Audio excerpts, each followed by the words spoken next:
Pourquoi un ordre de moines gardiens a-t-il réussi à survivre presque 1000 ans alors que les puissants Templiers ont disparu pour toujours? Cette question nous mène aux rues poussiéreuses de Jérusalem en l'an 1080, où tout a commencé par un acte de charité qui changerait le cours de l'histoire européenne. À une époque où la vie valait peu et la compassion encore moins, un groupe d'hommes décida que prendre soin des malades pouvait être aussi puissant que brandir une épée. Ils ne savaient pas qu'ils plantaient les graines d'une organisation qui défierait des empires, rivaliserait avec les Templiers et survivrait jusqu'à nos jours en opérant dans 120 pays. Voici l'histoire des Hospitaliers, les rivaux silencieux qui ont appris le secret de la survie éternelle. Imagine un instant que tu es un pèlerin médiéval. Tu as marché pendant des mois depuis un coin de l'Europe, traversant des montagnes, franchissant des rivières, esquivant des bandits et des maladies.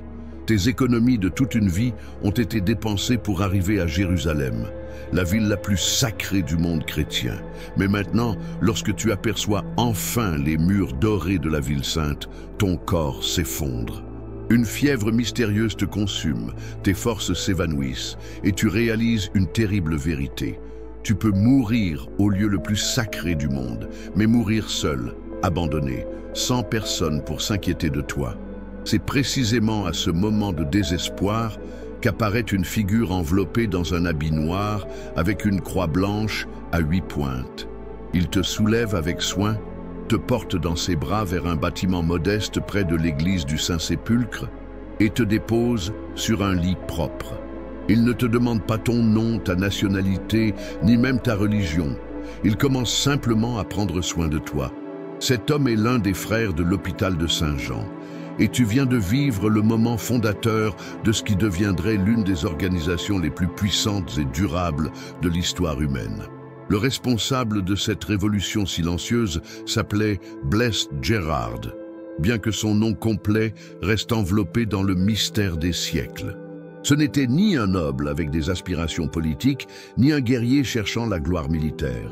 C'était simplement un moine bénédictin qui était arrivé à Jérusalem avec une idée radicale pour son époque, que prendre soin des malades, peu importe qui ils étaient, pouvait être une façon de servir Dieu aussi puissante que n'importe quelle croisade militaire. Gérard comprit quelque chose que beaucoup de ses contemporains ne pouvaient pas voir. Les routes de pèlerinage fonctionnaient comme les autoroutes de l'époque médiévale, apportant non seulement des dévots, mais aussi des commerçants, des diplomates, des espions, des informations et surtout des connexions politiques qui pouvaient se transformer en pouvoir réel. Ce qui rend Gérard fascinant, ce n'est pas seulement sa sainteté, mais aussi son génie stratégique. Il a établi l'hôpital à un endroit précis, juste à côté de l'église du Saint-Sépulcre, le site le plus sacré du christianisme. Ce n'était pas une coïncidence. Tout pèlerin arrivant à Jérusalem passerait inévitablement par là, et beaucoup auraient besoin de soins médicaux après le long voyage. Gérard a créé ce que nous appellerions aujourd'hui un avantage compétitif durable dans le monde médiéval. Une organisation qui fournissait un service essentiel que personne d'autre n'offrait avec la même qualité et dévouement. Mais peut-être que ce qui était le plus révolutionnaire à l'hôpital de Gérard était sa politique d'admission universelle. À une époque où les divisions religieuses, ethniques et sociales déterminaient qui vivait et qui mourait, l'hôpital de Saint-Jean traitait les chrétiens, les musulmans et les juifs sans distinction. Ce n'était pas seulement de la charité chrétienne, c'était une déclaration politique audacieuse qui disait « Ici, en ce lieu sacré, l'humanité partagée transcende toutes les différences ». Cette philosophie deviendrait l'ADN institutionnel des hospitaliers, les distinguant pour toujours des autres ordres militaires qui émergeraient par la suite. Lorsque les premiers chevaliers croisés blessés arrivèrent à l'hôpital, portés par leurs compagnons après les batailles brutales pour le contrôle de la Terre Sainte, Gérard prit une décision qui changerait tout. S'ils devaient prendre soin des guerriers, peut-être devraient-ils eux-mêmes devenir des guerriers. La mort de Béat Gérard, en 1120, marqua la fin d'une ère d'innocence pour les hospitaliers. Son successeur, Raymond du Puy, se trouva confronté à un dilemme qu'aucun leader religieux n'avait jamais rencontré auparavant. Comment un ordre dédié à sauver des vies pouvait-il justifier de prendre des vies? Raymond passa des nuits entières à genoux dans la chapelle de l'hôpital, priant devant la tombe de Gérard, luttant avec une décision qui définirait l'avenir de l'ordre. Les documents de l'époque révèlent que cette transformation n'a pas été simple ni unanime. De nombreux frères s'y sont violemment opposés, arguant que brandir des épées contredisait tout ce que Gérard avait enseigné sur la charité et la miséricorde chrétienne. Les lettres qui ont survécu de cette période nous montrent des débats théologiques intenses qui ont divisé la communauté. Certains frères ont menacé de quitter l'ordre si elle se militarisait. D'autres soutenaient que dans un monde où les malades étaient attaqués par des bandits et où les routes de pèlerinage devenaient de plus en plus dangereuses, refuser de se défendre était en soi une forme de péché. Raymond Dupuis a dû naviguer dans ces eaux tumultueuses, tout en maintenant l'hôpital en fonctionnement, poursuivant l'œuvre caritative qui avait rendu l'ordre célèbre et répondant aux demandes croissantes de protection militaire d'une Jérusalem constamment assiégée. Ce qui rend cette période de transformation fascinante, c'est que Raymond Dupuis n'a pas simplement copié le modèle des autres ordres militaires émergents. Au lieu de cela, il créa quelque chose de complètement nouveau. Un ordre qui serait simultanément monastique et militaire, caritatif et guerrier. Cette dualité apparemment contradictoire deviendrait la plus grande force des hospitaliers, les obligeant à développer des solutions innovantes que d'autres ordres n'avaient jamais envisagées. Alors que les Templiers, qui sont nés comme un ordre militaire pur, se sont spécialisés dans la destruction efficace de l'ennemi, les hospitaliers ont dû apprendre à intégrer deux vocations apparemment incompatibles, sauver des vies et les ôter. La première règle militaire des hospitaliers, établie par Raymond Dupuis vers 1125, est un document extraordinaire qui révèle cette tension créative. Les frères devaient faire vœu de pauvreté, de chasteté et d'obéissance comme tout moine, mais ils juraient aussi de défendre les pèlerins avec l'épée si nécessaire. Plus important encore, la règle spécifiait que même en temps de guerre, l'hôpital devait rester ouvert et opérationnel. Les hospitaliers furent probablement les premiers à développer ce que nous connaissons aujourd'hui sous le nom de médecine de campagne militaire, la capacité de fournir des soins médicaux efficaces en plein milieu d'une zone de combat. Cette combinaison unique de fonctions a créé un type de chevalier complètement différent de tout ce que le monde avait vu auparavant. Les hospitaliers n'étaient pas seulement des guerriers qui montraient occasionnellement de la miséricorde, ils étaient des guérisseurs qui avaient appris à se battre. Cette distinction fondamentale les transformerait en adversaires redoutables et alliés précieux, mais établirait également les bases d'une rivalité complexe avec les Templiers qui durerait des siècles. Lorsque Raymond Dupuis mourut en 1160, il avait accompli quelque chose qui semblait impossible, créer une organisation qui était à la fois épée et bouclier, à la fois destructrice et guérisseuse, établissant un modèle qui survivrait aux croisades, à la chute des royaumes et à la transformation complète du monde médiéval. Si tu pouvais assister à une cérémonie secrète d'initiation des hospitaliers au XIIe siècle, tu serais témoin de rituels restés cachés pendant des siècles et qui différenciaient radicalement cet ordre de toutes les autres organisations de son époque. Dans une pièce éclairée uniquement par des bougies, avec des murs décorés de croix blanches à 8 pointes, le nouveau candidat s'agenouillait devant le grand maître tout en prononçant des serments qui l'uniraient à l'ordre jusqu'à la mort. Mais ces serments étaient différents de ceux des Templiers ou de tout autre ordre militaire. Ils incluaient des promesses spécifiques de soigner les malades, de protéger les pèlerins et de montrer de la miséricorde même envers les ennemis blessés au combat. La croix blanche à 8 pointes, qui était cousue à l'habit noir du nouveau frère, n'était pas simplement un symbole décoratif. Chaque pointe représentait l'une des 8 béatitudes de l'évangile de Matthieu, reliant directement la vie militaire du chevalier aux enseignements les plus profonds du christianisme. Cette symbolique complexe contrastait fortement avec la simple croix rouge des Templiers, suggérant dès le début des philosophies fondamentalement différentes sur la manière de servir la chrétienté, alors que les Templiers adoptaient un symbolisme qui mettait l'accent sur le sacrifice sanglant au combat. Les Hospitaliers choisissaient des symboles qui rappelaient constamment les vertus de la compassion et de la miséricorde. Les documents secrets de l'ordre, dont beaucoup n'ont été découverts qu'au XXe siècle, révèlent un système d'organisation interne sophistiqué qui reflétait leur double nature. Les frères se divisaient en 3 catégories. Les frères chevaliers, qui combattaient, les frères chapelains, qui fournissaient des services religieux, et les frères sergents, qui administraient les hôpitaux. Mais ce qui était le plus remarquable, c'était que tous, quelle que soit leur fonction spécifique, recevaient une formation de base tant en médecine qu'en combat. Un chevalier hospitalier pouvait amputer une jambe gangrenée le matin et mener une charge de cavalerie l'après-midi. Cette polyvalence unique commença bientôt à créer des tensions avec d'autres ordres militaires, en particulier avec les Templiers, qui s'étaient établis à Jérusalem à peine une décennie après les Hospitaliers, mais avec une philosophie complètement différente. Les nobles européens qui souhaitaient faire des dons pour soutenir les croisades ont commencé à faire face à un choix, soutenir les Templiers, qui promettaient une efficacité militaire maximale, ou les Hospitaliers, qui offraient une combinaison unique de protection militaire et de charité chrétienne. Cette compétition pour les ressources n'était pas seulement une question économique, c'était une bataille pour définir quel type de christianisme serait dominant en Terre Sainte. Les archives récemment découvertes à Rome révèlent quelque chose de surprenant. Il y a eu au moins 3 tentatives documentées de négociations secrètes entre les 2 ordres pour diviser les territoires d'influence et éviter la concurrence directe. Ces négociations, qui ont eu lieu entre 1140 et 1180, ont échoué à chaque fois pour la même raison fondamentale.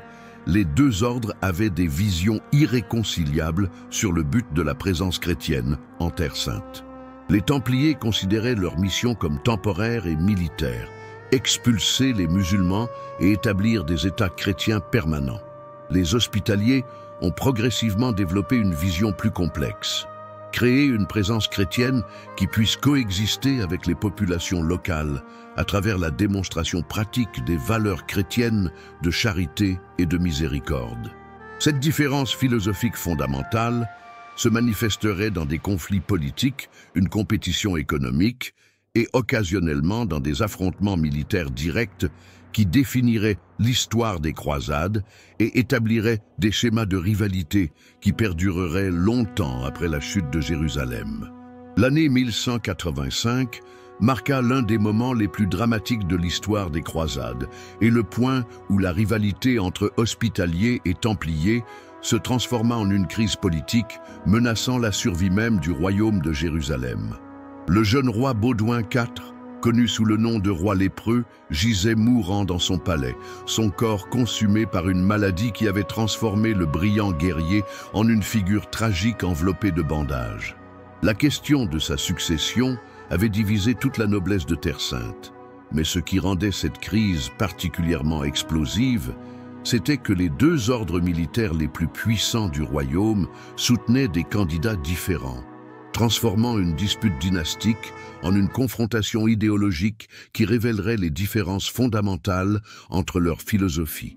Dans une salle du temple de Salomon, les Templiers se réunissaient en conseil secret, planifiant leur soutien à Sibylle, la sœur du roi mourant, et à son époux Guy de Lusignan. Pour les Templiers, Guy représentait ce qu'ils valorisaient, un guerrier agressif qui promouvait une politique de confrontation totale avec Saladin et les États musulmans environnants. Sa philosophie était simple et directe. La Terre Sainte devait être défendue avec du sang et du fer, sans compromis ni négociation. Simultanément, à l'hôpital près du Saint-Sépulcre, les Hospitaliers tenaient leur propre réunion secrète, conspirant avec les barons locaux pour soutenir Raymond de Tripoli comme régent, un noble qui favorisait la diplomatie plutôt que la guerre totale et qui avait démontré sa capacité à maintenir des trêves avec les chefs musulmans. Cette division n'était pas simplement politique. Elle révélait des visions du monde complètement incompatibles sur la manière dont la chrétienté devait se rapporter à l'islam en Terre Sainte. Les Templiers avaient développé une mentalité de croisade permanente, voyant chaque trêve comme une trahison et chaque négociation comme une faiblesse. Leur identité institutionnelle s'était construite autour de l'idée d'être les soldats du Christ dans une guerre sainte qui ne pouvait se terminer que par une victoire totale. Les Hospitaliers, en revanche, avaient développé une perspective plus complexe à travers leur travail quotidien avec des populations mixtes dans leurs hôpitaux. Ils avaient vu que les chrétiens, les musulmans et les juifs pouvaient coexister pacifiquement lorsque les circonstances le permettaient, et ils croyaient que la présence chrétienne en Terre Sainte pouvait être maintenue tant par la force des armes que par la démonstration pratique des valeurs chrétiennes. Les lettres secrètes qui ont survécu de cette période, découvertes dans des archives papales au XIXe siècle, révèlent quelque chose d'extraordinaire. Il y a eu au moins 2 tentatives sérieuses de fusionner les 2 ordres pour éviter cette division destructrice. Le pape Lucius III a même envoyé des légats secrets à Jérusalem avec des propositions spécifiques pour créer un ordre unifié de Terre Sainte qui combinerait les ressources militaires des Templiers avec l'expertise administrative et médicale des Hospitaliers. Ces négociations ont échoué parce qu'aucun des 2 ordres n'était disposé à subordonner son identité institutionnelle unique à un projet commun. Les Templiers craignaient que la fusion dilue leur pureté militaire. Les Hospitaliers craignaient qu'elle ne perde son caractère caritatif distinctif. Le résultat de cette crise de succession fut catastrophique pour le royaume de Jérusalem. Guy de Lusignan est devenu roi avec le soutien des Templiers, mais son règne désastreux a conduit directement à la bataille de Hattin en 1187, où Saladin a détruit l'armée croisée et capturé Jérusalem. Ironiquement, tant les Templiers que les Hospitaliers ont combattu héroïquement à Hattin, démontrant que sur le champ de bataille, ils pouvaient coopérer efficacement même lorsque leurs dirigeants politiques étaient en conflit irréconciliable. Cette paradoxe deviendrait le modèle de leurs relations pendant les 2 siècles suivants. Rivalité politique intense combinée avec coopération militaire lorsque les circonstances l'exigeaient. La crise de 1185 a définitivement établi que les 2 ordres représentaient non seulement des organisations différentes, mais aussi des philosophies incompatibles sur la nature même de la mission chrétienne dans un monde multiculturel et complexe. Le port d'Acre en l'an 1191 était devenu le symbole de tout ce qui était en jeu dans les croisades. Une ville stratégiquement vitale, fortement fortifiée, désespérément défendue par les forces de Saladin et assiégée avec une égale désespérance par l'armée combinée de la 3e croisade. Mais pour tout observateur attentif, le véritable drame ne se déroulait pas sur les murs de la ville, mais dans les camps chrétiens, où 2 philosophies militaires complètement différentes étaient mises à l'épreuve dans le creuset d'une guerre réelle. Les Templiers avaient établi leur campement dans le secteur Est, s'organisant selon des principes de maximale efficacité militaire, avec chaque tente positionnée pour faciliter une mobilisation rapide et chaque soldat entraîné pour un seul but: tuer les ennemis de manière efficace. Les Hospitaliers, en revanche, avaient créé quelque chose que le monde n'avait jamais vu auparavant. Un camp militaire qui était simultanément un hôpital de campagne entièrement fonctionnel. Imagine la surprise des autres croisés lorsqu'ils virent les chevaliers hospitaliers construire non seulement des écuries pour leurs chevaux de guerre et des arsenaux pour leurs armes, mais aussi des pavillons médicaux complets, avec des lits, des instruments chirurgicaux et des pharmacies portables. Alors que les Templiers consacraient tout leur entraînement à perfectionner les techniques de combat, les Hospitaliers développèrent quelque chose de révolutionnaire, un système de guerre intégrant la médecine de campagne avec la stratégie militaire. Leurs chevaliers passaient les matins à pratiquer des charges de cavalerie et les après-midi à apprendre à amputer des membres gangrenés, à suturer des blessures profondes et à identifier des signes d'infection dans les blessures de bataille. Cette approche duale a créé ce que les stratèges militaires modernes reconnaîtraient comme un avantage tactique décisif.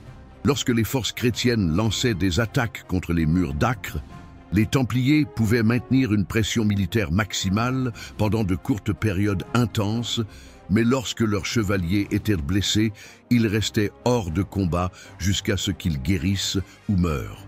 Les Hospitaliers, en revanche, avaient développé des techniques pour maintenir les guerriers blessés en action. Leurs chevaliers médecins pouvaient stabiliser les blessures sur le champ de bataille, permettant aux guerriers blessés de continuer à se battre, puis fournir un traitement spécialisé qui maximisait les chances de survie et de retour rapide au combat. Mais peut-être l'innovation la plus remarquable des Hospitaliers à Acre fut leur développement de ce que nous appellerions aujourd'hui protocole de soins médicaux sans discrimination en zone de combat. Alors que d'autres forces croisées laissaient mourir les soldats ennemis blessés ou au mieux les ignoraient, les Hospitaliers établirent une politique extraordinaire.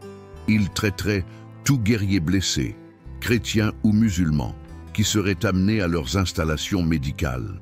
Ce n'était pas simplement de la charité abstraite, c'était une stratégie militaire brillante. Les soldats de Saladin ont commencé à savoir que s'ils étaient blessés près du camp hospitalier, ils recevraient des soins médicaux compétents. Cela a créé des incitations perverses pour certains défenseurs d'Acre.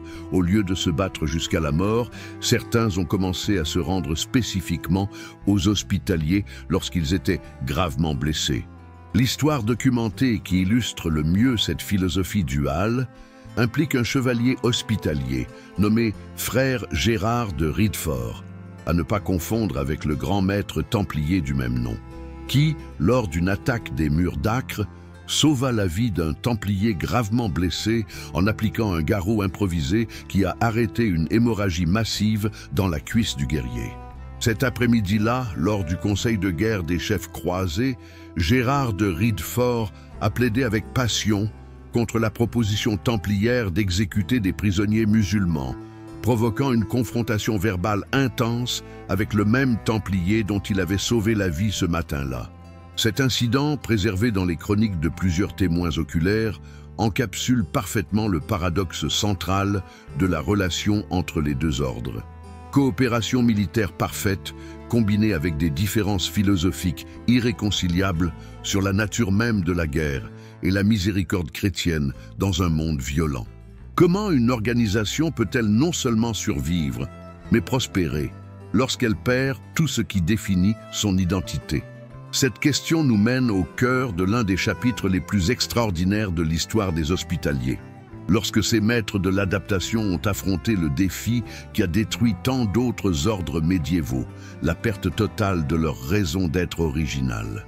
Entre 1291 et 1522, nous verrons comment un ordre de moines guerriers qui avait défini son but autour de la protection de la Terre Sainte a réussi à se réinventer complètement deux fois, se transformant d'abord en une puissance navale méditerranéenne, puis en les seigneurs d'un empire insulaire qui défierait l'Empire ottoman à son apogée. Cette transformation n'était pas accidentelle. Elle était le résultat d'une capacité institutionnelle unique à combiner flexibilité stratégique et cohérence dans les valeurs fondamentales, une leçon qui résonnera jusqu'à nos jours. Dans les archives poussiéreuses du couvent de Sainte-Marie-Madeleine à Aix-en-Provence, France, un chercheur moderne ferait une découverte qui changerait à jamais notre compréhension des Hospitaliers. Parmi les manuscrits soigneusement préservés en latin médiéval, émerge le nom d'Agnès de Brie, une femme qui pendant 30 ans administra des propriétés hospitalières en France, avec une autorité rivalisant avec celle de tout grand maître. Ces lettres, écrites dans une calligraphie élégante mais ferme, révèlent une administratrice brillante qui non seulement gérait de vastes étendues de terre, mais recrutait également de nouveaux membres pour l'ordre, négociait avec les nobles français et prenait des décisions financières qui affectaient les opérations hospitalières de l'Angleterre à Jérusalem. Agnès n'était pas une exception. Elle faisait partie d'un réseau de femmes puissantes dont l'existence avait été systématiquement effacée des registres officiels de l'ordre.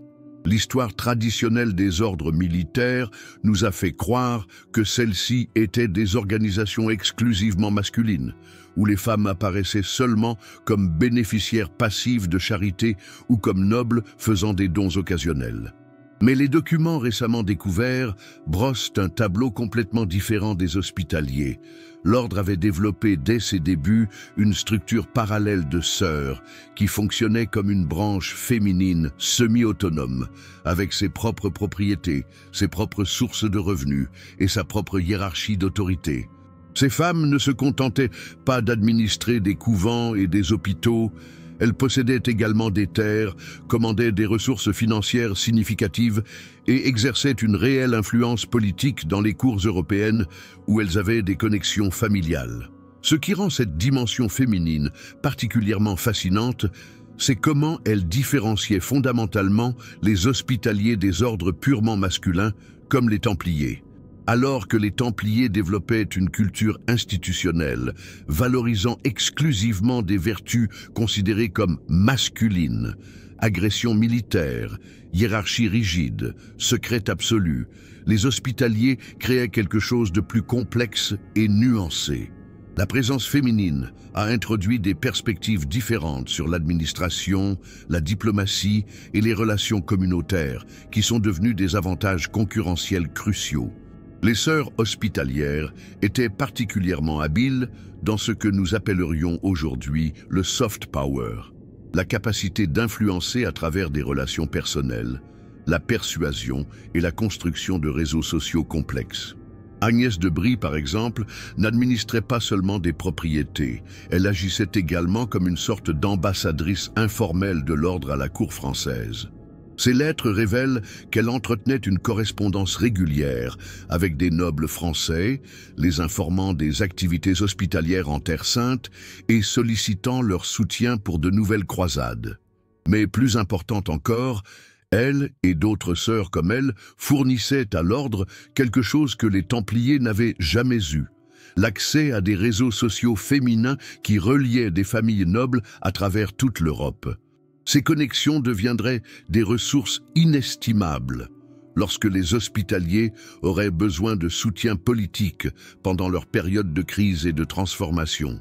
La recherche moderne a identifié au moins 40 femmes qui ont exercé une autorité administrative significative au sein de la structure hospitalière entre 1120 et 1300, et il y en avait probablement beaucoup d'autres dont les noms se sont perdus à jamais.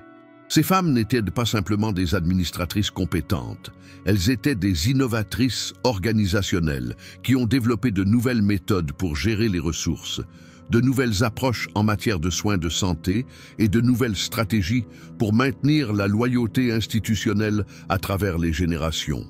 Leur influence aide à expliquer pourquoi les hospitaliers ont développé une capacité supérieure à s'adapter à des circonstances changeantes et à maintenir la cohérence institutionnelle à travers des transformations radicales. Lorsque l'ordre a été confronté à la crise existentielle de la perte de la Terre Sainte, ces réseaux féminins ont fourni la stabilité et la continuité qui ont permis non seulement la survie, mais aussi une réinvention réussie. L'exclusion systématique de cette dimension féminine des récits traditionnels ne se contente pas d'appauvrir notre compréhension du passé. Elle nous prive également de précieuses leçons sur la manière dont les organisations peuvent intégrer différentes perspectives pour créer une résilience et une adaptabilité supérieures. Le 18 mai 1291, lorsque les murs d'Acre cédèrent enfin sous l'assaut implacable des catapultes du sultan Al-Ashraf Khalil, non seulement la dernière forteresse chrétienne en Terre Sainte tomba, mais tout un univers civilisationnel qui avait défini l'identité et le but des ordres militaires pendant 2 siècles s'effondra. Pour comprendre l'ampleur de cette catastrophe, imagine que tu es frère Guillaume de Villarette, un chevalier hospitalier de 30 ans qui avait consacré toute sa vie adulte à servir dans les hôpitaux et forteresses de Terre Sainte. Depuis les murs d'Acre, alors que les cris de guerre des Mamelouks se rapprochent inexorablement, tu peux voir non seulement la fin de ton monde connu, mais aussi le moment où ton ordre doit prendre la décision la plus cruciale de son histoire. Mourir avec honneur en défendant une cause perdue ou survivre en s'adaptant à une réalité complètement nouvelle. Dans ces dernières heures désespérées, Guillaume a affronté le dilemme qui encapsule l'essence même de l'identité hospitalière. L'hôpital principal d'Acre était rempli de blessés, chevaliers chrétiens, soldats musulmans capturés et civils de toutes les religions qui avaient cherché refuge dans le seul endroit de la ville où ils savaient qu'ils seraient traités sans discrimination. Les Templiers, fidèles à leur nature, avaient concentré tous leurs effectifs sur les murs, combattant jusqu'au dernier homme dans une démonstration finale de valeur militaire. Mais Guillaume et ses frères hospitaliers faisaient face à un choix plus complexe: abandonner les blessés pour rejoindre la défense des murs ou maintenir leur mission caritative jusqu'à la fin, même si cela signifiait ne pas pouvoir défendre la ville. Les documents qui ont survécu de ces derniers jours révèlent quelque chose d'extraordinaire sur la mentalité institutionnelle des hospitaliers. Alors que d'autres organisations tombaient dans la panique ou le désespoir, l'ordre planifiait déjà son avenir après Acre. Les lettres du grand maître Jean de Villiers, oncle de Guillaume, aux maisons hospitalières en Europe, ne parlent pas de mort glorieuse ou de résistance finale. Elles parlent d'évacuation ordonnée, de préservation des archives, de transfert de ressources et d'établissement d'une nouvelle base d'opération. Cette capacité à penser stratégiquement même au milieu d'une crise existentielle distinguait fondamentalement les hospitaliers des organisations qui définissaient leur identité exclusivement en termes d'un lieu géographique spécifique ou d'une mission militaire particulière. La différence dans les réactions institutionnelles entre les hospitaliers et les Templiers à la chute d'Acre révèle des différences fondamentales dans leurs ADN organisationnels respectifs. Les Templiers, qui étaient nés comme un ordre militaire pur dédié à défendre la Terre Sainte, ont plongé dans une profonde crise d'identité lorsque cette mission est devenue impossible.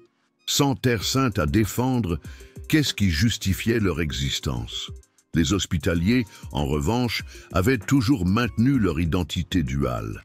Ils étaient des guerriers quand il était nécessaire de combattre, mais fondamentalement, ils étaient des soignants. Tant qu'il y aurait de la souffrance humaine dans le monde, leur mission avait un sens, indépendamment de la géographie spécifique où ils opéraient. Guillaume de Villarette a survécu à la chute d'Acre et deviendrait plus tard grand maître de l'ordre pendant son séjour à Chypre. Ses mémoires, préservées dans les archives de l'ordre à Malte, offrent une perspective unique sur ces événements traumatisants. Il décrit le moment précis où il a pris la décision d'évacuer l'hôpital plutôt que de défendre les murs. J'ai vu dans les yeux d'un enfant musulman blessé le visage du Christ souffrant, et j'ai compris que notre mission n'était pas de mourir glorieusement dans ces murailles, mais de vivre pour servir d'autres enfants souffrant partout où Dieu nous mènerait. Cette réalisation personnelle reflète la transformation institutionnelle plus large qui a permis aux hospitaliers non seulement de survivre à la catastrophe de 1291, mais aussi d'en émerger avec une compréhension plus profonde et plus flexible de leur but dans le monde. Alors que les Templiers se fragmentaient en disputes internes sur qui était responsable de la défaite, les hospitaliers construisaient déjà leur avenir sur des bases plus solides et adaptatives. L'île de Chypre en 1191 n'était pas exactement l'endroit où un ordre militaire médiéval s'attendrait à réinventer son destin. Chaleureuse, poussiéreuse et apparemment marginale comparée à l'importance symbolique de la Terre Sainte, Chypre deviendrait cependant le laboratoire où les hospitaliers développèrent les capacités d'adaptation organisationnelle qui leur permettraient de survivre pendant les 700 années suivantes. Imaginez l'arrivée des navires des hospitaliers au port de Limassol. chargé non seulement de chevaliers traumatisés et de réfugiés, mais aussi de la question existentielle la plus fondamentale qu'une organisation puisse affronter. Qui sommes-nous si nous ne pouvons plus être ce que nous avons toujours été? Les premières années à Chypre furent une période d'expérimentation institutionnelle sans précédent dans l'histoire médiévale. Les hospitaliers ont testé différents modèles de pertinence et de survie avec la discipline de scientifiques modernes, menant des expériences contrôlées. Certains frères soutenaient que l'ordre devait se transformer principalement en une organisation commerciale, utilisant ses ressources et ses connexions pour dominer le commerce méditerranéen. D'autres proposaient une transformation vers des activités purement diplomatiques servant d'intermédiaire entre les puissances chrétiennes et musulmanes. Un troisième groupe défendait le modèle de la croisade perpétuelle, établissant une présence militaire permanente capable de lancer des raids contre le territoire musulman depuis des bases insulaires sûres. Ce qui est fascinant dans cette période expérimentale, c'est comment l'ordre a réussi à maintenir une cohérence institutionnelle tout en essayant des identités fondamentalement différentes. Les documents administratifs de Chypre révèlent un processus de prise de décision hautement structuré, où différents groupes au sein de l'ordre pouvaient poursuivre différentes stratégies simultanément, mais sous une supervision centrale qui évaluait constamment quelles approches produisaient les meilleurs résultats. Par exemple, certaines maisons hospitalières à Chypre se sont spécialisées dans des activités commerciales, développant une expertise en financement maritime et en assurance commerciale. D'autres se sont concentrés sur la diplomatie, maintenant des contacts avec les cours musulmanes et négociant des traités commerciaux. Un troisième groupe a maintenu des capacités militaires traditionnelles, mais adaptées à la guerre navale plutôt qu'au combat terrestre. Cette approche de portefeuille diversifié pour la survie organisationnelle était révolutionnaire à l'époque médiévale, lorsque la plupart des institutions définissaient leur identité en termes rigides et exclusifs. Les hospitaliers ont développé ce que les théoriciens organisationnels modernes reconnaîtraient comme une capacité ambidextre, la capacité de maintenir des opérations existantes tout en explorant simultanément de nouvelles possibilités. Les maisons commerciales généraient des revenus qui finançaient les activités diplomatiques, qui à leur tour créaient des opportunités pour les opérations militaires, qui fournissaient prestige et légitimité, facilitant davantage d'activités commerciales. Mais peut-être que l'expérience la plus importante que les hospitaliers ont menée à Chypre fut le développement d'une nouvelle forme d'identité institutionnelle qui ne dépendait pas d'une géographie spécifique ou d'une fonction unique. À travers un processus graduel de débat interne, de réflexion théologique et de mise à l'épreuve pratique, l'ordre a développé ce que nous pourrions appeler une identité adaptative centrée sur des principes fondamentaux, charité, courage, service aux plus vulnérables, qui pouvaient se manifester de différentes manières selon les circonstances. Cette flexibilité idéologique est devenue leur plus grand atout stratégique, permettant des transformations futures que des organisations plus rigides n'auraient jamais pu envisager. Les 18 années que les hospitaliers passèrent à Chypre, 1291-309, ne furent pas simplement une période de transition entre la Terre Sainte et Rhodes. Ce furent des années d'innovation organisationnelle intensive qui établirent les principes et pratiques permettant à l'ordre de survivre à toutes les crises futures. Quand ils quittèrent finalement Chypre pour conquérir Rhodes, ils n'étaient plus la même organisation qui avait évacué Acre. Ils avaient évolué d'un ordre militaire traditionnel avec une mission géographiquement spécifique à quelque chose de complètement nouveau. Une organisation adaptative avec une identité flexible, de multiples capacités opérationnelles et une compréhension sophistiquée de la manière de maintenir la cohérence à travers le changement. Les leçons apprises à Chypre sur la gestion de crise, la diversification stratégique et le maintien de l'identité à travers une transformation radicale continueraient d'être pertinentes lorsqu'ils feraient face à des défis tout aussi existentiels à Rhodes, Malte et à l'ère moderne. Le 15 août 1309, lorsque les chevaliers hospitaliers plantèrent enfin leur étendard avec la croix blanche à 8 pointes sur les murs de Rhodes, ils complétaient l'une des transformations organisationnelles les plus radicales de l'histoire humaine.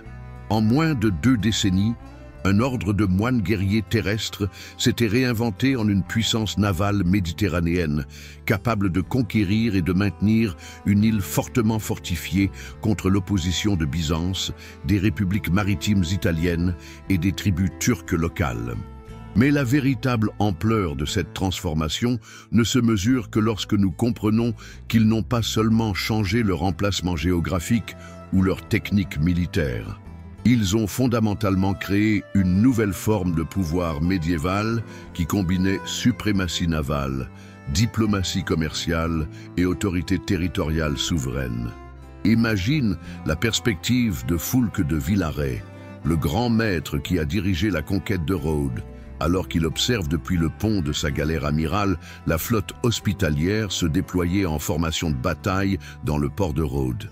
Il y a 2 ans, la plupart de ces chevaliers n'avaient jamais été sur un navire plus grand qu'une barque de pêche. Maintenant, ils commandaient une flotte de 35 galères de guerre, chacune manœuvrée par des marins expérimentés et armés avec les dernières innovations en artillerie navale. Cette transformation n'était ni accidentelle ni improvisée. Elle était le résultat d'une stratégie consciente d'ingénierie des capacités qui avait commencé à Chypre et qui atteignait maintenant son apogée dans les eaux de la Méditerranée orientale. Les archives navales de Rhodes, miraculeusement préservées à travers des siècles de conflits, révèlent comment les hospitaliers ont développé une approche systématique pour transformer des chevaliers terrestres en commandants navals efficaces.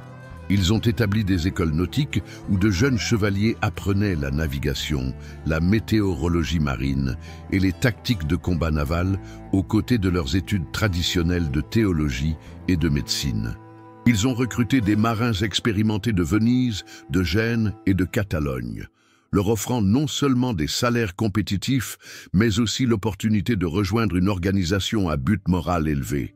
Plus important encore, ils développèrent de nouvelles techniques de guerre navale qui intégraient leur tradition de cavalerie terrestre avec les réalités du combat maritime. L'innovation tactique la plus notable des hospitaliers fut le développement de ce qu'ils appelaient la cavalerie navale. Des techniques pour utiliser des navires comme plateforme mobile pour des charges de cavalerie traditionnelles. Leurs galères étaient conçues avec des rampes spéciales permettant de débarquer des chevaux rapidement sur les plages ennemies, transformant les raids navals en charges de cavalerie traditionnelle une fois qu'ils atteignaient la terre ferme. Cette combinaison de mobilité navale, avec pouvoir de choc terrestre, leur donnait des avantages tactiques uniques contre des ennemis qui étaient préparés pour l'un ou l'autre type de combat, mais pas pour les deux simultanément. Mais la véritable génialité des hospitaliers à Rhodes ne résidait pas dans leurs innovations militaires, mais dans leur compréhension que le pouvoir naval en Méditerranée médiévale dépendait autant de la diplomatie commerciale que de la capacité de combat. Rhodes était stratégiquement positionné sur les principales routes commerciales entre l'Europe, l'Asie et l'Afrique, transformant quiconque contrôlait l'île en une puissance capable d'influencer le commerce international. Les hospitaliers ont développé un système sophistiqué de protection commerciale, où ils fournissaient une escorte navale aux marchands de toute nationalité, en échange de frais qui finançaient leurs opérations militaires. Ce modèle leur permettait de maintenir une flotte de guerre substantielle sans dépendre exclusivement des dons européens. Rhodes leur a également permis d'expérimenter quelque chose de complètement nouveau dans l'expérience hospitalière: l'autorité territoriale souveraine. Pour la première fois de leur histoire, les hospitaliers n'étaient pas simplement un ordre religieux opérant au sein d'États contrôlés par d'autres. Ils étaient le gouvernement. Cela a nécessité de développer des capacités complètement nouvelles en administration civile, justice, diplomatie internationale et politique fiscale.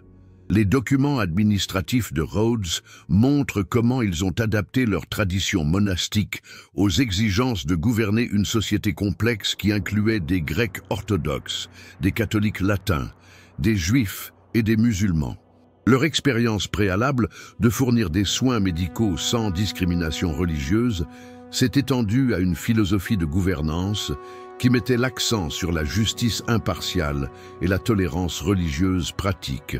Lorsque les Hospitaliers perdirent finalement Rhodes face à Soliman le Magnifique en 1522, ils ne partirent pas en tant que réfugiés vaincus, mais comme une organisation qui avait prouvé sa capacité à s'adapter avec succès à tout défi que le monde pourrait présenter.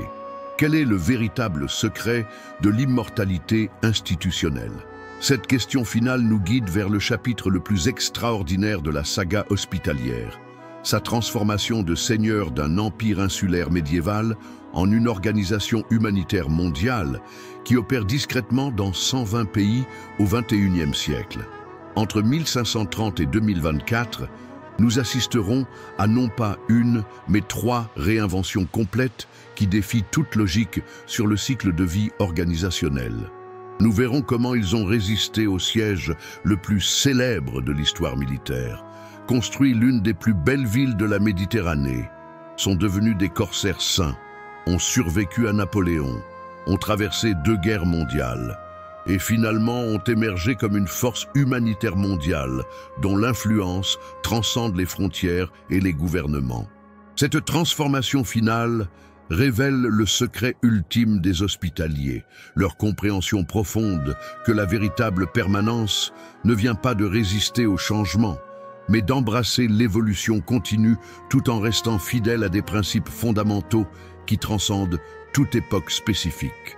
Lorsque l'empereur Charles V a offert l'île de Malte aux Hospitaliers en 1530 comme compensation pour la perte de Rhodes, de nombreux observateurs contemporains ont considéré le geste comme une insulte élégamment déguisée. Malte était, selon tous les standards de l'époque, un cadeau empoisonné, une île aride, rocheuse et apparemment indéfendable au milieu de la Méditerranée, peuplée par à peine 20 000 habitants pauvres et constamment menacée par les corsaires barbaresques et l'expansion implacable de l'Empire ottoman. Les nobles européens qui suivaient les affaires méditerranéennes murmuraient que Charles V avait trouvé une manière brillante de se débarrasser d'un ordre militaire devenu politiquement gênant, en les envoyant à un endroit où ils mourraient avec honneur, mais sans causer plus de problèmes diplomatiques. Ce que ces observateurs ne pouvaient pas prévoir, c'était qu'ils assistaient au début de la période la plus glorieuse de l'histoire des Hospitaliers.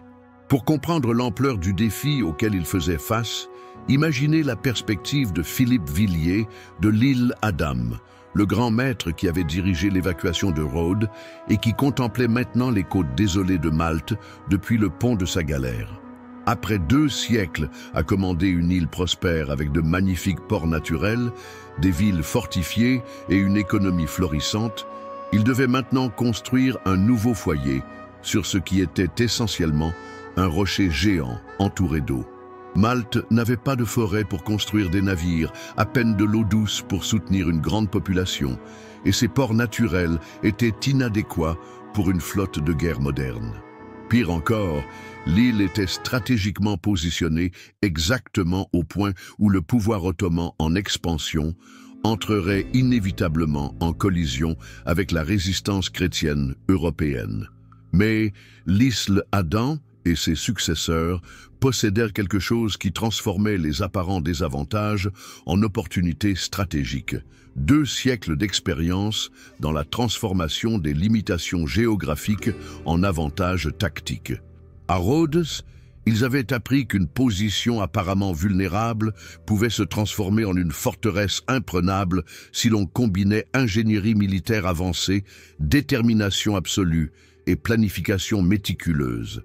Les premières années à Malte furent un exercice extraordinaire dans ce que les stratèges modernes appelleraient l'ingénierie des avantages compétitifs.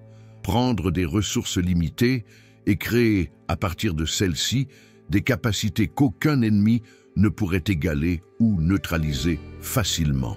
Le processus de transformation a commencé immédiatement avec ce que nous pourrions appeler la Grande œuvre de Malte. Un projet de construction qui durerait des décennies et qui transformerait l'île en la forteresse la plus redoutable de la Méditerranée. Les Hospitaliers ne se contentèrent pas de construire des fortifications.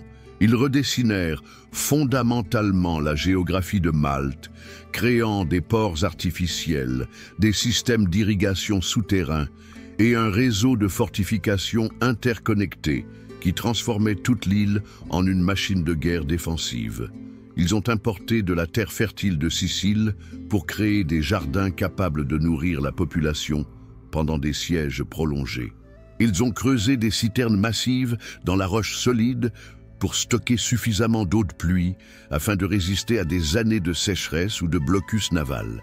Mais le véritable génie de la préparation hospitalière à Malte ne résidait pas dans ses innovations en ingénierie, mais dans sa compréhension qu'il se préparait non seulement à survivre à une attaque, mais à gagner une guerre psychologique qui déterminerait l'avenir de la chrétienté méditerranéenne. Jean Parisot de Valette, qui deviendrait grand maître en 1557, comprit que Malte serait inévitablement le lieu où l'Empire ottoman tenterait de démontrer qu'aucune force chrétienne ne pouvait résister à son pouvoir indéfiniment. Si Malte tombait, toute la résistance chrétienne en Méditerranée orientale s'effondrerait. Mais si Malte résistait, cela démontrerait que le pouvoir ottoman avait des limites, inspirant la résistance chrétienne partout et altérant de manière permanente l'équilibre psychologique du pouvoir dans la région. Cette compréhension transforma la préparation de Malte d'un projet de survie défensive en une stratégie offensive pour gagner une guerre mondiale qui n'avait pas encore commencé formellement, mais qui était déjà inévitable. Le 18 mai 1565, lorsque les premières galères ottomanes apparurent à l'horizon de Malte, commença ce que les historiens militaires considèrent comme l'un des sièges les plus décisifs de l'histoire humaine. Une bataille qui déterminerait non seulement le destin d'une petite île méditerranéenne, mais l'avenir de l'Europe chrétienne et la portée maximale de l'expansion de l'Empire ottoman. Pour comprendre complètement ce qui était en jeu, nous devons imaginer la perspective de Jean Parisot de Valette, le grand maître de 70 ans qui avait consacré toute sa vie à préparer ce moment. Depuis les murailles du fort San Elmo, Valette pouvait voir la flotte ottomane la plus importante jamais assemblée. 193 navires transportant 40 000 des meilleurs soldats du sultan Soliman le Magnifique, commandé par Mustapha Pacha, l'un des généraux les plus performants de l'époque. Face à cette force écrasante, Valette n'avait que 8000 défenseurs, incluant 600 chevaliers hospitaliers, quelques milliers de soldats professionnels, et le reste composé de milices maltaises et de volontaires européens. Les chiffres seuls rendaient la défense de Malte non seulement improbable, mais mathématiquement impossible. Mais Valette comprenait quelque chose que ses ennemis n'avaient pas entièrement calculé, que dans certains types de conflits, la détermination morale, combinée aux avantages défensifs stratégiques, pouvait neutraliser une supériorité numérique massive. Les Ottomans avaient gagné toutes leurs grandes victoires grâce à une combinaison de discipline militaire supérieure, d'artillerie avancée et de la capacité de concentrer des forces écrasantes en des points décisifs. Cette stratégie avait fonctionné contre des villes qui dépendaient de murailles traditionnelles et de défenseurs qui luttaient principalement pour préserver leur vie et leurs propriétés. Mais Malte présentait des variables différentes. Des défenseurs qui avaient fait des vœux religieux de combattre jusqu'à la mort. Des fortifications conçues spécifiquement pour neutraliser l'artillerie moderne. Et une population civile qui voyait la bataille comme une guerre sainte, où la reddition signifierait non seulement la mort, mais la damnation éternelle. La première phase du siège se concentra sur le fort San Elmo, une position apparemment mineure qui contrôlait l'entrée du grand port. Les planificateurs ottomans estimèrent que San Elmo tomberait en une semaine, permettant à leurs navires d'entrer dans le port et d'établir une base sûre pour l'assaut principal contre les fortifications de Birgu et Sengléa. où se concentrait la résistance principale. Mais San Elmo résista pendant 31 jours de bombardements constants, coûtant aux Ottomans 8000 victimes, incluant certains de leurs meilleurs officiers. Quand il tomba finalement le 23 juin, les défenseurs avaient accompli quelque chose de plus précieux que la victoire tactique. Ils avaient démontré que les Ottomans pouvaient être vaincus, et ils avaient consommé un tiers du temps disponible avant l'arrivée des vents d'automne qui rendraient impossible le maintien d'une grande flotte dans les eaux maltaises. La résistance de San Elmo illustre parfaitement la philosophie militaire unique que les Hospitaliers avaient développée pendant des siècles de combats. Alors que d'autres armées luttaient pour gagner des batailles spécifiques, les Hospitaliers avaient appris à lutter pour gagner des guerres entières à travers la gestion soigneuse des ressources morales et psychologiques autant que matérielles. Chaque jour que San Elmo résistait était un jour de moins disponible pour le siège principal. Mais c'était aussi un jour de plus de preuve que les soi-disant invincibles Ottomans pouvaient être contenus par des forces chrétiennes déterminées. Les nouvelles de la résistance de San Elmo se répandirent rapidement à travers l'Europe, inspirant de nouvelles contributions de soldats et de fournitures, mais plus important encore, altérant les perceptions psychologiques sur l'équilibre du pouvoir entre l'islam et la chrétienté. La phase culminante du siège arriva en août, quand Mustapha Pacha concentra tout son pouvoir restant dans un assaut final contre les murailles de Birgu, où Valette avait établi son quartier général. Pendant 3 jours et 3 nuits de combats continus, Turcs et chrétiens luttèrent corps à corps dans les brèches des murailles, avec la bataille oscillant constamment entre une victoire ottomane apparente et une résistance chrétienne désespérée. Le moment décisif arriva le 8 septembre, quand une force de secours arriva de Sicile exactement au moment où les défenses maltaises étaient sur le point de s'effondrer. Mais même ce sauvetage miraculeux avait été soigneusement orchestré par Valette, qui avait maintenu une communication secrète avec des alliés européens pendant tout le siège, coordonnant le timing du secours pour maximiser son impact psychologique tant sur les défenseurs que sur les attaquants. La victoire de Malte transforma instantanément l'équilibre géopolitique de la Méditerranée et établit les Hospitaliers comme la force chrétienne la plus prestigieuse de l'époque. Mais plus profondément, elle démontra des principes sur le leadership, la stratégie et la résistance organisationnelle qui transcendent toute période historique spécifique. Valette avait montré comment une organisation petite mais cohésive, avec un but clair et une préparation méticuleuse, pouvait vaincre des forces vastement supérieures qui manquaient d'engagement moral équivalent. Cette leçon deviendrait partie de l'ADN institutionnel des Hospitaliers, les guidant à travers des crises futures et établissant des modèles de pensée stratégiques qui resteraient pertinents 400 ans plus tard, quand ils feraient face à des défis complètement différents, mais également existentiels. Le matin du 28 mars 1166, Jean Parisot de Valette réalisa un acte qui définirait non seulement l'avenir de Malte, mais aussi notre compréhension moderne de comment les organisations peuvent transformer une victoire militaire en héritage permanent. Accompagné d'architectes italiens et d'ingénieurs militaires, Valette marcha lentement sur la péninsule aride qui séparait les 2 grands ports de Malte, plantant des piquets dans le sol rocheux pour marquer où serait construite la nouvelle capitale de l'ordre. Cette nouvelle ville, qui porterait son nom, Valletta, ne serait pas simplement un autre port méditerranéen. Elle serait une déclaration architecturale que les Hospitaliers étaient devenus à Malte pour y rester à jamais, et une démonstration pratique de comment une vision institutionnelle claire pouvait se matérialiser en pierre et devenir un héritage durable. Pour apprécier complètement l'audace de ce projet, nous devons comprendre le contexte dans lequel il fut conçu.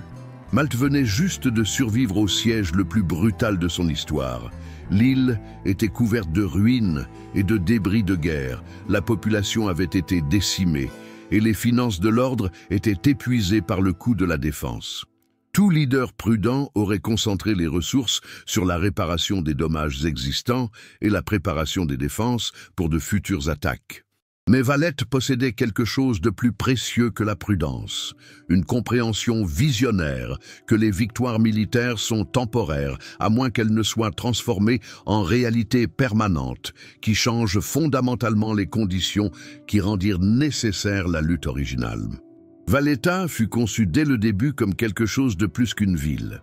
Elle fut conçue comme une machine urbaine intégrée qui combinerait fonctions défensives, administratives, commerciales et symboliques en un système cohérent qui multiplierait le pouvoir effectif des hospitaliers bien au-delà de ce que leurs ressources numériques suggéraient.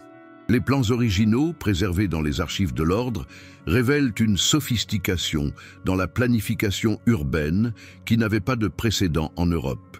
Chaque rue fut positionnée pour canaliser les vents dominants et fournir une ventilation naturelle.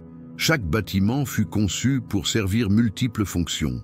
Des palais qui pouvaient se convertir en forteresses, des églises qui incluaient des dépôts d'armes, des hôpitaux qui incorporaient des laboratoires de recherche médicale.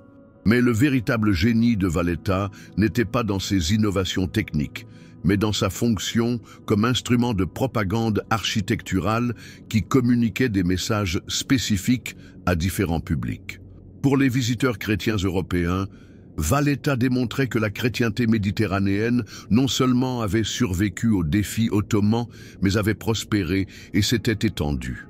Pour les marchands et diplomates musulmans qui visiteraient inévitablement le port, la ville communiquait un message différent, mais également important, que les hospitaliers étaient une force permanente en Méditerranée, avec laquelle il était nécessaire de négocier respectueusement. Pour la population maltaise locale, Valletta symbolisait que leurs sacrifices pendant le siège avaient été valorisés et récompensés par un investissement substantiel dans leur prospérité future. La construction de Valletta révéla également la capacité unique des hospitaliers à intégrer des traditions apparemment contradictoires en synthèse créative qui produisaient des résultats supérieurs à toute approche singulière. Les architectes principaux furent Francesco Laparelli, un ingénieur militaire italien qui avait étudié les dernières innovations en fortification, et plus tard Girolamo Cassar, un Maltais qui comprenait les conditions locales spécifiques.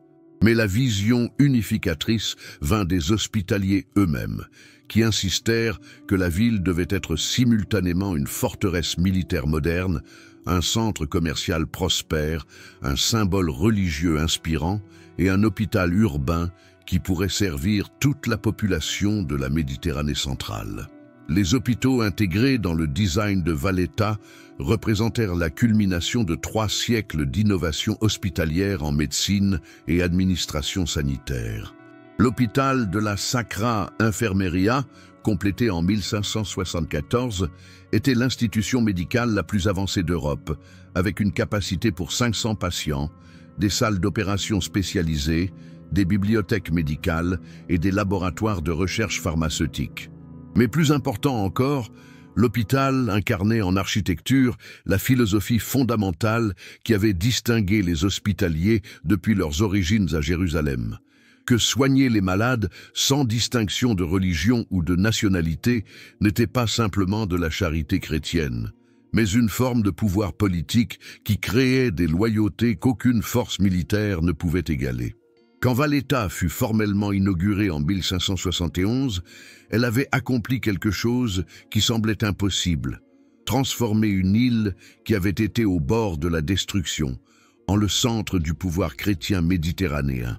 Mais plus profondément, Valletta démontra des principes sur comment les organisations peuvent convertir des crises en opportunités de transformation qui établissent de nouvelles réalités permanentes. Les hospitaliers avaient montré que la véritable victoire ne consiste pas simplement à vaincre des ennemis, mais à créer de nouvelles conditions qui rendent la répétition du conflit original inutile. Valletta continuerait d'être la capitale de Malte pendant les 5 siècles suivants, un témoignage durable que quand une vision institutionnelle claire se combine avec une exécution disciplinée, il est possible de créer des héritages qui transcendent les limitations de toute époque particulière. Dans les eaux bleues de la Méditerranée pendant les XVIe et XVIIe siècles, se développa l'une des contradictions les plus fascinantes de l'histoire des organisations religieuses.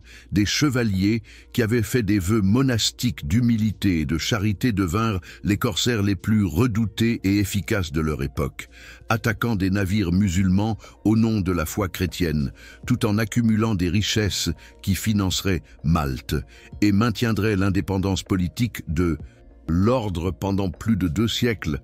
Pour comprendre cette transformation apparemment contradictoire, nous devons imaginer le dilemme moral qu'affrontait un jeune chevalier hospitalier en 1580, debout sur le pont d'une galère de guerre maltaise, observant un convoi ottoman chargé de soie, d'épices et d'or qui naviguait paisiblement vers Constantinople, et se demandant comment il pouvait réconcilier ses vœux religieux de miséricorde avec l'ordre de son commandant d'attaquer et capturer ses navires. La réponse à cette contradiction morale révélait la capacité sophistiquée des hospitaliers à développer des cadres théologiques qui justifiaient des stratégies de survie organisationnelle que d'autres ordres religieux n'auraient jamais pu contempler. Les théologiens de l'ordre développèrent ce qu'ils appelèrent la doctrine de guerre sainte défensive, qui argumentait qu'attaquer le transport maritime musulman n'était pas une agression injustifiée, mais la continuation légitime de la défense de Malte et la protection des routes commerciales chrétiennes. Selon cette doctrine, chaque navire ottoman capturé affaiblissait la capacité du sultan de monter de futures attaques contre les territoires chrétiens, convertissant la piraterie en un acte de défense préventive qui servait toute la chrétienté. Mais au-delà des justifications théologiques, la guerre corsaire représentait une solution brillante à un problème pratique qui menaçait la survie de l'ordre. Comment maintenir une flotte de guerre coûteuse et une population insulaire considérable sans dépendre exclusivement de donations européennes, qui fluctuaient selon les priorités politiques changeantes de monarques distants? Les archives financières de Malte révèlent que pendant le XVIIe siècle, les revenus des activités corsaires fournissaient entre 60% et 80% du budget total de l'ordre, permettant non seulement la survie, mais l'expansion significative des capacités militaires et des activités caritatives. Le système corsaire maltais fonctionnait selon des principes d'organisation entrepreneuriale sophistiqués qui anticipèrent de nombreuses pratiques du commerce moderne. Les hospitaliers développèrent ce qui était essentiellement un modèle de capitalisme de risque religieux où des chevaliers individuels, des marchands maltais et des investisseurs européens pouvaient acheter des parts dans des expéditions corsaires, recevant des retours proportionnels à leurs investissements si l'expédition réussissait. Ce système distribuait le risque financier tout en maximisant les incitations pour une planification soigneuse et une exécution efficace des raids navals. Les profits se divisaient selon des formules précisément établies, un tiers pour l'ordre comme institution, un tiers pour les officiers et l'équipage des navires, et un tiers pour la maintenance et l'amélioration de la flotte. L'efficacité militaire des corsaires maltais se basait sur des avantages tactiques spécifiques qui dérivaient de leur nature unique comme guerriers religieux, avec un entraînement militaire professionnel et des ressources institutionnelles substantielles. Alors que d'autres corsaires méditerranéens opéraient comme des bandes informelles avec une coordination limitée et une planification basique, les hospitaliers appliquèrent à la guerre navale la discipline organisationnelle qu'ils avaient développée pendant des siècles de combats terrestres. Leurs raids étaient méticuleusement planifiés par des comités qui incluaient des chevaliers avec expérience navale, des marchands avec connaissance des routes de transport et des officiers de renseignement qui maintenaient des réseaux d'espions dans les ports musulmans. La dimension morale la plus complexe des activités corsaires surgissait de la politique de l'ordre concernant les prisonniers et captifs. Cohérents avec leur tradition de fournir des soins médicaux sans distinction religieuse, les hospitaliers maintenaient des standards de traitement pour les prisonniers qui étaient exceptionnels pour l'époque. Les prisonniers musulmans étaient logés dans des installations qui, bien que sûres, fournissaient des commodités de base et des soins médicaux. Plus important encore, l'ordre maintenait un système sophistiqué de rançon et d'échange qui permettait aux prisonniers riches d'acheter leur liberté, tandis que les prisonniers pauvres pouvaient gagner la libération à travers le travail ou, dans certains cas, la conversion au christianisme. Mais peut-être la conséquence la plus significative des activités corsaires fut comment elles changèrent la position géopolitique de Malte dans le système international méditerranéen. Les hospitaliers évoluèrent d'être simplement un ordre religieux qui opérait au sein de structures politiques plus larges vers devenir essentiellement un micro-État souverain qui maintenait une politique étrangère indépendante et conduisait une diplomatie directe avec les puissances européennes majeures et les dirigeants musulmans. Les ambassadeurs ottomans visitaient Malte régulièrement pour négocier des échanges de prisonniers et des accords commerciaux. Les monarques européens cherchaient la coopération hospitalière pour leurs propres objectifs navals. Cette transformation positionna les hospitaliers de manière unique quand des crises ultérieures menacèrent les structures d'autorité traditionnelles, parce qu'ils avaient développé des capacités pour une opération indépendante qui ne dépendait pas du soutien politique externe. Quand les activités corsaires déclinèrent finalement au XVIIIe siècle à cause de conditions politiques méditerranéennes changeantes et de la pression des puissances européennes cherchant des relations commerciales paisibles avec l'Empire ottoman, les hospitaliers possédaient des réserves financières, une expérience institutionnelle et des relations internationales qui permirent encore une autre adaptation réussie. L'ère corsaire avait non seulement soutenu l'ordre pendant sa période la plus prospère à Malte, elle avait aussi développé des capacités organisationnelles qui s'avéreraient essentielles quand ils affrontèrent leur prochain défi existentiel avec l'arrivée de Napoléon en 1798. Les leçons apprises sur l'entrepreneuriat, la diplomatie internationale et l'adaptation stratégique pendant la période corsaire devinrent partie de l'ADN institutionnel qui permit aux hospitaliers de survivre à des transformations qui détruisirent la plupart des autres organisations médiévales. Le 9 juin 1798, quand les voiles de la flotte française apparurent à l'horizon de Malte, transportant Napoléon Bonaparte vers son destin en Égypte, personne, pas même Napoléon lui-même, ne comprenait complètement qu'ils assistaient à la fin d'une ère de presque 700 ans et au commencement de la transformation la plus radicale de l'histoire des hospitaliers. Pour Ferdinand von Hompesch, le grand maître allemand qui observait depuis les murailles de Valletta, l'apparition de la flotte française représentait simplement un autre défi militaire qui pouvait être géré en utilisant les mêmes stratégies qui avaient fonctionné contre les Ottomans 2 siècles auparavant.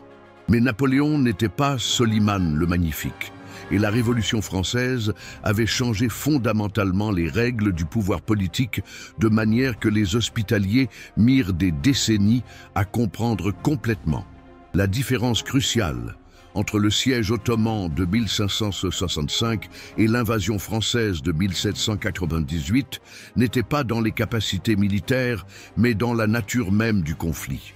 Les Ottomans avaient attaqué Malte pour étendre leur territoire et démontrer leur pouvoir impérial, mais ils avaient reconnu les hospitaliers comme des adversaires légitimes dignes de respect militaire. Napoléon, par contraste, représentait des forces historiques qui niaient la légitimité basique d'organisations comme les hospitaliers. Les Lumières avaient questionné l'autorité religieuse traditionnelle. Le nationalisme moderne avait redéfini la loyauté politique en termes de citoyenneté plutôt que de foi. Et le capitalisme émergent avait créé de nouvelles formes de pouvoir économique qui rendaient la richesse terrienne médiévale anachronique. Les documents préservés des délibérations du Conseil de l'Ordre pendant les jours critiques de juin 1788 révèlent une organisation en confusion intellectuelle complète sur comment répondre à un type de défi pour lequel des siècles d'expérience ne les avaient pas préparés. Les chevaliers les plus âgés argumentaient pour une résistance militaire traditionnelle, citant le précédent de 1565 et la confiance que les puissances catholiques européennes viendraient à leur aide.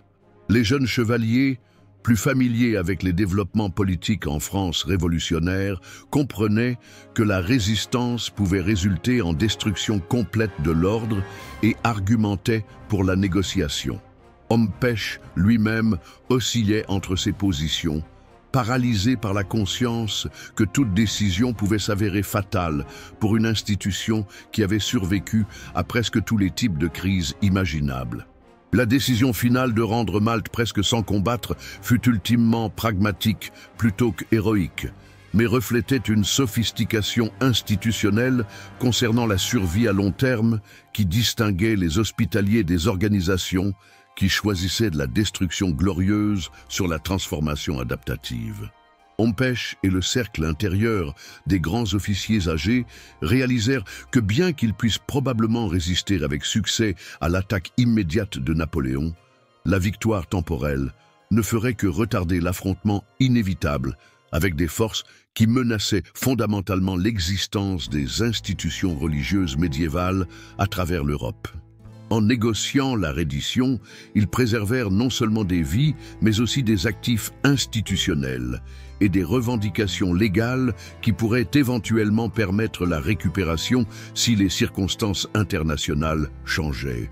L'occupation brève de Malte par Napoléon, il partit après seulement 6 jours, démontra l'incompatibilité complète entre l'idéologie révolutionnaire et l'autorité religieuse traditionnelle, mais révéla aussi quelque chose d'inattendu. L'impact profond que des siècles de gouvernance hospitalière avaient créé dans la société maltaise. Quand Napoléon déclara l'élimination des ordres religieux, la confiscation de la propriété de l'Église et l'établissement d'un gouvernement républicain séculier, il rencontra non une libération reconnaissante, mais une résistance généralisée de la population maltaise, qui en était venue à identifier étroitement ses intérêts avec les hospitaliers. Cette résistance força Napoléon à laisser une garnison française substantielle pour maintenir le contrôle des troupes qu'il ne pouvait guère se permettre d'épargner pour sa campagne égyptienne. L'ironie la plus profonde de 1788 fut que la victoire de Napoléon sur les hospitaliers, bien que décisive du point de vue militaire, créa les conditions pour leur transformation éventuelle vers une nouvelle pertinence dans le monde moderne. Obligé d'abandonner la souveraineté territoriale, l'ordre fut forcé de redécouvrir sa mission originale, de fournir une aide humanitaire indépendante du contrôle politique. Dispersés à travers l'Europe par les actions de Napoléon, les hospitaliers commencèrent à organiser l'aide humanitaire pour les réfugiés, l'assistance médicale pour les victimes des guerres napoléoniennes et les services sociaux pour les populations affectées par les changements politiques rapides. Ces activités, initialement de simples moyens de survie, évoluèrent graduellement vers une nouvelle identité institutionnelle, plus compatible avec les sensibilités modernes sur le rôle approprié de la religion dans la société. La période entre 1788 et la Restauration de 1814 fonctionna comme un laboratoire forcé d'expérimentation où les hospitaliers apprirent à opérer comme une organisation humanitaire véritablement internationale plutôt qu'une puissance territoriale.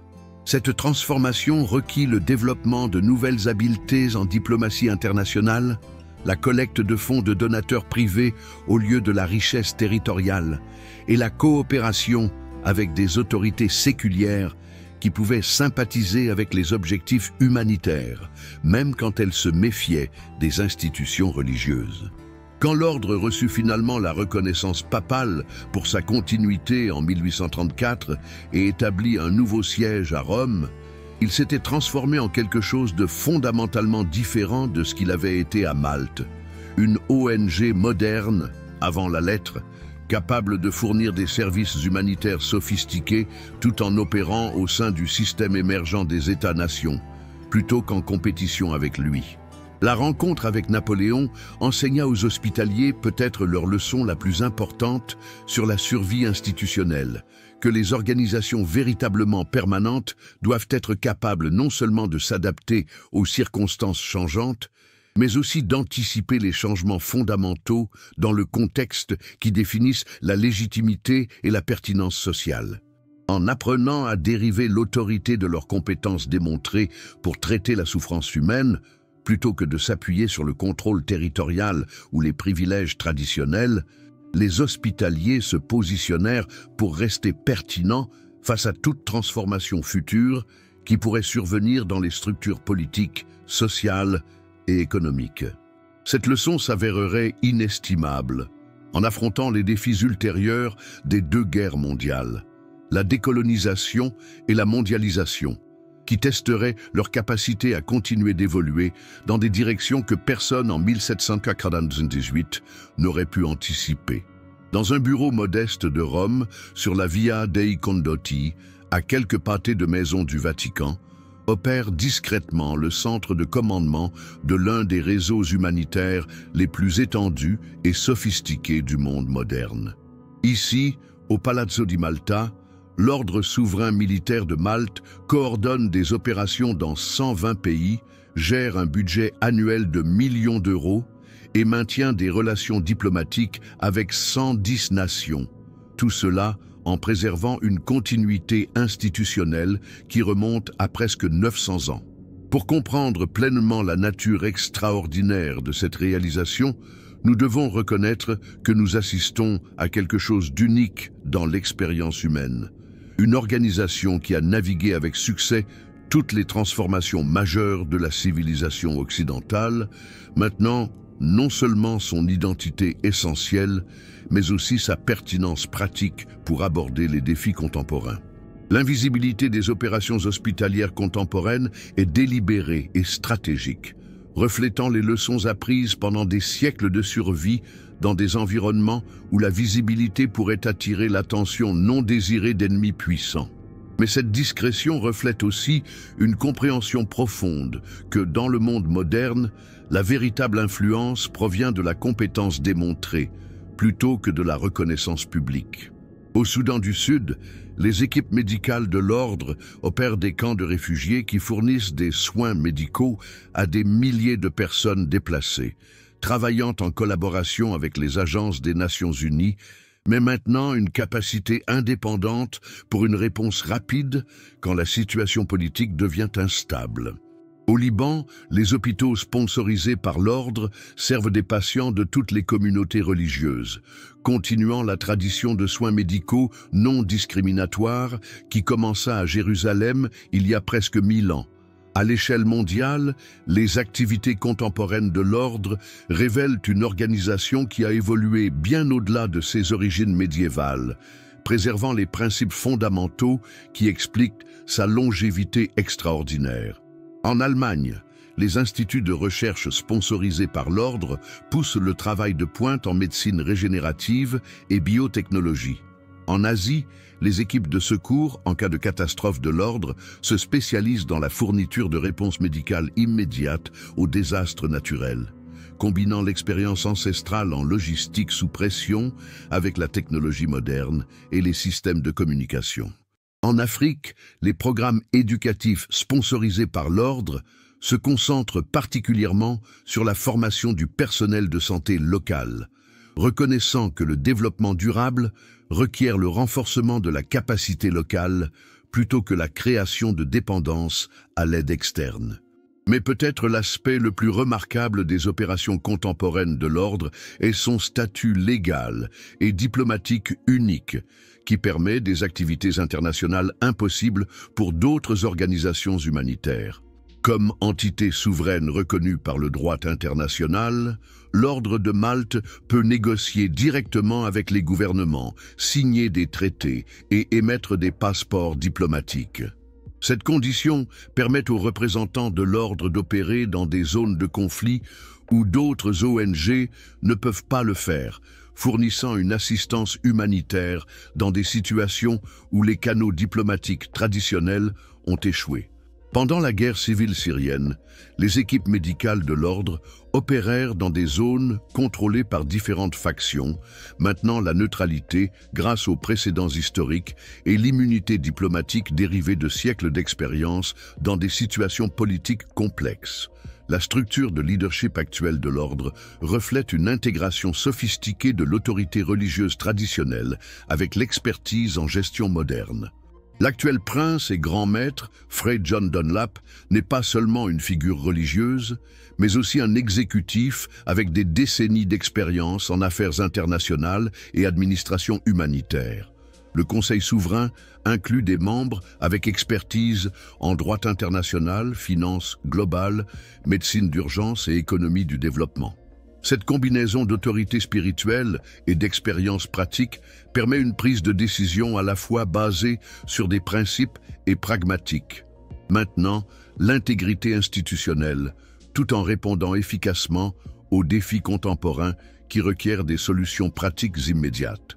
La transparence financière et la responsabilité sont devenues des préoccupations centrales pour les opérations hospitalières contemporaines, reflétant la conscience que les donateurs et autorités régulatrices modernes exigent des niveaux de supervision impossibles dans les siècles précédents. Les rapports annuels offrent une comptabilité détaillée de l'utilisation des fonds donnés avec des audits indépendants et la divulgation publique des dépenses principales.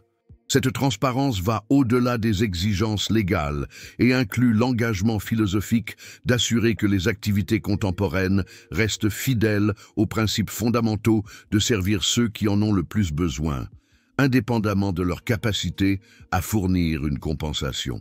Les opérations hospitalières modernes sont structurées pour éviter même l'apparence de servir principalement des donateurs riches au lieu des populations vulnérables. Peut-être l'aspect le plus intrigant de l'évolution hospitalière contemporaine est comment la technologie digitale et la communication globale ont permis le retour à quelque chose de similaire à leur structure médiévale originale. Pendant l'époque des croisades, l'ordre opérait comme un réseau décentralisé d'unités autonomes qui partageaient une identité et des principes communs, mais s'adaptaient aux conditions et opportunités locales. La technologie de communication moderne a permis de recréer une structure similaire à l'échelle globale. Les opérations hospitalières locales maintiennent leur indépendance pour répondre aux besoins immédiats de la communauté, tout en participant à un réseau mondial qui permet le partage de ressources, d'expertise et de meilleures pratiques. Cette structure néo-médiévale s'avère surprenamment efficace pour aborder les défis contemporains qui requièrent à la fois la connaissance locale et les ressources globales. Regardant vers l'avenir, le leadership hospitalier contemporain fait face à des questions similaires à celles qu'affrontèrent les générations précédentes pendant les périodes de transformation drastique. Le changement climatique et la dégradation environnementale créent des crises humanitaires qui requièrent des réponses plus sophistiquées que l'aide traditionnelle en cas de catastrophe. L'intelligence artificielle et la biotechnologie posent des questions éthiques sur la dignité humaine et la justice sociale, qui évoquent les débats médiévaux sur comment les principes religieux devraient guider les décisions pratiques. L'inégalité croissante et la polarisation politique à l'échelle mondiale défient les suppositions sur la cohésion sociale qui ont soutenu les opérations hospitalières depuis leur fondation. Mais peut-être la question la plus fondamentale qu'affrontent les hospitaliers contemporains est si leur modèle, qui combine l'inspiration religieuse avec l'action humanitaire pratique, reste viable dans une société globale de plus en plus séculière et fragmentée. Les donateurs et volontaires modernes soutiennent souvent les activités hospitalières pour des raisons humanitaires plutôt que religieuses, créant des tensions entre l'identité institutionnelle et l'efficacité pratique qui échoent les débats pendant les transformations précédentes. Certains membres contemporains plaident pour maintenir une identité chrétienne explicite, même si cela limite leur attrait pour un public plus large. D'autres plaident pour emphasiser les principes humanitaires universels qui peuvent attirer le soutien de personnes de tous les backgrounds religieux et séculiers. La résolution de ces tensions déterminera probablement si les hospitaliers peuvent naviguer avec succès leur prochaine grande transformation et continuer d'adapter leur mission pour aborder des défis qu'aucun leader contemporain ne peut anticiper pleinement. Mais leur histoire extraordinaire de survie et d'adaptation pendant presque 900 ans suggère qu'ils possèdent les ressources institutionnelles pour aborder ces questions de manière créative. Leur plus grand atout reste le même qu'il a toujours été, une compréhension profonde que la véritable permanence ne provient pas de résister au changement, mais de maintenir des principes fondamentaux qui peuvent s'exprimer par différentes méthodes selon ce que les circonstances requièrent. En contemplant l'avenir de cette remarquable organisation, peut-être la leçon la plus importante de son histoire est que la survie et la pertinence ne requièrent ni d'abandonner les principes fondateurs, ni de s'accrocher rigidement à des pratiques spécifiques qui peuvent être devenues obsolètes. Les hospitaliers ont démontré répétitivement que les organisations peuvent maintenir une identité essentielle tout en adoptant des changements radicaux, et que les institutions peuvent servir des besoins humains intemporels par des méthodes qui évoluent drastiquement avec le temps. Dans un monde où la plupart des organisations luttent pour survivre même des décennies de changements, les hospitaliers offrent inspiration et sagesse pratique sur comment un but clair et une adaptation habile peuvent permettre des contributions qui transcendent toute époque.